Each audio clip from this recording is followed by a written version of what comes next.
Welcome back Telugu movie reviews. Geet Saini, Sricharan Rachakonda జంటగా తెరకెక్కించిన cinema Kanyakumari. ఈ మూవీ వినాయక చవితి సందర్భంగా ఈ రోజే థియేటర్లో రిలీజ్ కావడం జరిగింది. మూవీ ఎలా ఉంది అంటే యావరేజ్ అని చెప్పవచ్చు.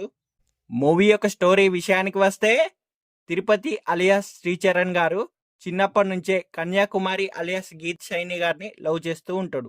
అయితే తిరుపతికి రైతు అవ్వాలని, వ్యవసాయం చేయాలని ఇష్టం. కన్యాకుమారికి మాత్రం పెద్ద సాఫ్ట్వేర్ ఇంజనీర్ అవ్వాలని కల. తిరుపతి మాత్రం చిన్నప్పుడే చదువు మానేసి రైతు అవుతాడు. కానీ కన్యాకుమారి మాత్రం ఇంట్లో సమస్యల వల్ల డిగ్రీ చేసి బట్టల షాప్లో పనిచేస్తూ ఉంటుంది. తిరుపతికి పెళ్లి సంబంధాలు చూస్తుంటే అందరూ అతడు రైతు అని వద్దంటారు. కన్యాకుమారి ఏమో అబ్బాయి జాబ్ చేయాలి, తాను సాఫ్ట్వేర్ ఇంజనీర్ చేయడానికి సపోర్ట్ చేయాలి, సిటీలో ఉండటానికి కండిషన్స్ పెడుతుంది. అయితే తిరుపతి ఫ్రెండ్ వల్ల కన్యాకుమారి అండ్ తిరుపతి కలుసుకుంటారు. తిరుపతి రైతు అని కన్యాకుమారి పట్టించుకోదు. కానీ తిరుపతి మళ్ళీ తన ప్రేమని బయటికి తీసి కన్యాకుమారి వెంట తిరుగుతూ ఉంటాడు. మొత్తానికి ఇద్దరు ప్రేమలో పడతారు. కానీ అదే సమయంలో సాఫ్ట్వేర్ ఇంజనీర్ అవడానికి సపోర్ట్ చేస్తారన్నారని కన్యాకుమారి ఇంట్లో చూసిన సంబంధానికి ఓకే చెప్తుంది కన్యాకుమారి. తన కోసం వ్యవసాయం మానేసి ఇష్టం లేకపోయిన తిరుపతి జాబ్లో కూడా జాయిన్ అవుతాడు. చివరికి వీరిద్దరి ప్రేమ నిలబడిందా? మరి తిరుపతి జాబ్ మానేసి మళ్ళీ వ్యవసాయానికి వెళ్ళాడా? కన్యాకుమారి సాఫ్ట్వేర్ ఇంజనీర్ అయ్యిందా? కన్యాకుమారి ఓకే చేసిన సంబంధం ఏమైంది? ఇవన్నీ తెలియాలంటే మనం మూవీ చూడాల్సిందే.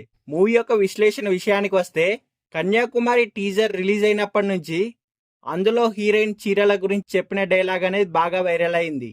రెండు భిన్న ధృవాలున్న అమ్మాయి అండ్ అబ్బాయి మధ్య ప్రేమ ఎలా పుట్టింది, వాళ్ళ ప్రేమ ఎలా సక్సెస్ అయింది, వాళ్ళ కెరీర్స్ కోసం ఏం చేశారు, వాళ్ళ మధ్య వచ్చిన గొడవలేంటి అని రెగ్యులర్గా లవ్ స్టోరీ లాగానే తెరకెక్కింది ఈ మూవీ.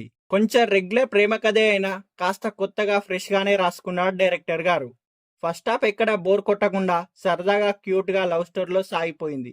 అయితే సెకండ్ హాఫ్ మిడిల్ నుంచి మాత్రం సినిమా ఎప్పుడైపోతుందా అని ఎదురు చూస్తాం. అయిపోయినట్టుగానే క్లైమాక్స్ సీన్ లాగానే ఉంటుంది, కానీ క్లైమాక్స్ కాదు.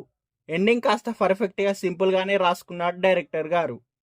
ఎక్కడా కూడా కామెడీ అనేది వర్కౌట్ కాలేదు ఈ మూవీలో. నటీనటుల పర్ఫార్మెన్స్ గురించి మాట్లాడినట్లయితే, కన్యాకుమారి టైటిల్ పాత్రలో మాత్రం గీత్ సైని గారు మాత్రం అదరగొట్టారని చెప్పవచ్చు.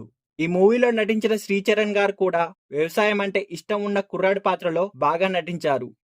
మొత్తంగా చెప్పాలంటే ఈ కన్యాకుమారి సినిమా అనేది ఒక రొటీన్ విలేజ్ బ్యాక్డ్రాప్ మూవీ అయినే చెప్పవచ్చు. ఈ మూవీని యావరేజ్ అని చెప్పవచ్చు. ఓటీటీకి వచ్చిన తర్వాత చూసేయండి, థియేటర్లో చూడాల్సిన మూవీ ఏం కాదు.